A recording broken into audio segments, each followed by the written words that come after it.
Salut à tous, voici un petit tuto que j'avais envie de vous montrer pour vous expliquer comment je travaille mes images DJI que je filme avec le profil D-Log qui est pour moi le meilleur profil, enfin pas que pour moi, mais le profil le moins compressé et qui offre le plus de possibilités en post-production. Voici mon petit clip que j'ai choisi pour vous faire la démonstration.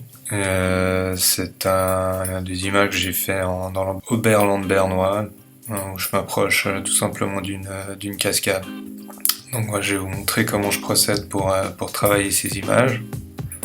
Donc la première chose à faire qui est importante, c'est d'afficher les instruments vidéo et de mettre l'oscilloscope de la luminance. Vérifiez bien, il y a plusieurs oscilloscopes, mais celui de la luminance, là on est bon.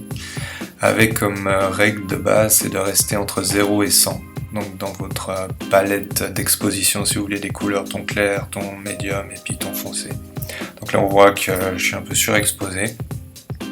Donc vous prenez dans les effets vidéo le masque d'étalonnage, vous le posez sur votre clip, et ensuite vous avez ici l'étalonnage, le réglage colorimétrique que vous venez de mettre. Il y a 3 volets, c'est les couleurs, la saturation, l'exposition de couleurs, j'y touche quasiment jamais. Exposition, donc on voit que là je suis trop surexposé, donc on baisse gentiment, baisser à -7, et puis les noirs également descendent pour avoir une plage d'exposition plus importante. On étire encore un petit peu avec les tons intermédiaires, et on voit qu'on a déjà une image plus punchy, plus contrastée, plus agréable, moins délavée qu'avant. Après on vérifie un peu tout au long du clip que ces paramètres jouent, puisque les conditions peuvent changer du tout au tout sur quelques secondes. Et puis le deuxième, le plus sympa, c'est la saturation. Et là, faut pas hésiter à monter assez haut. Là, à 30%, je pense qu'on commence à avoir quelque chose de sympa. Vous voyez que ça joue plutôt bien sur tout le clip. Donc on va remettre à 0. Un peu trop punchy au début, mais ça va mieux après. Vous voyez la différence entre l'image brute et puis une fois retouchée. Là, on voit que je suis pas trop mal, un petit peu... Non, là, ça c'est brut, ça. On voit que tout est trop haut. Après le réglage, l'étalonnage, on voit qu'on est dans les clous. On a une image beaucoup plus belle, des belles couleurs, des beaux contrastes. Quelques clics et on a vraiment amélioré l'image d'origine.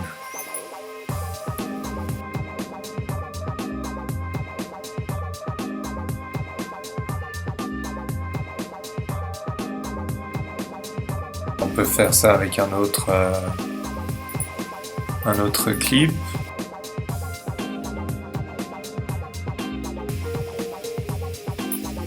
On reprend une vingtaine de secondes. Pareil. On regarde l'oscilloscope, on voit qu'on c'est beaucoup plus tassé.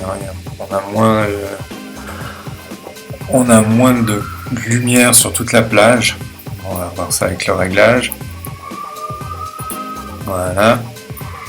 Donc on monte un petit peu les tons clairs.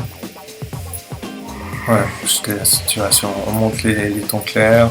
Et puis on va baisser un petit peu, contraster un peu plus l'image avec les ombres, on les appelle. La saturation, on va aussi monter, peut-être un peu moins qu'avant. 21, on regarde ce que ça donne. C'est pas mal du tout. On a quand même une plage plus importante. Bon, là on voit que je suis à plus de 100, c'est à cause du ciel qui était très, très éblouissant. Mais regardez, quand on applique le réglage, l'étalonnage, tout de suite on a quelque chose de plus sympa, plus coloré.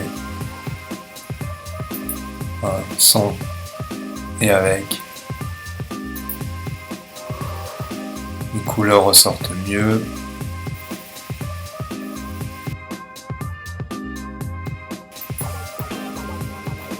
Je vais vous montrer aussi comment appliquer les mêmes réglages à un autre clip. Donc je prends un peu plus loin. C'est intéressant. Voilà, là on voit bien la vallée. Donc vous le mettez à côté.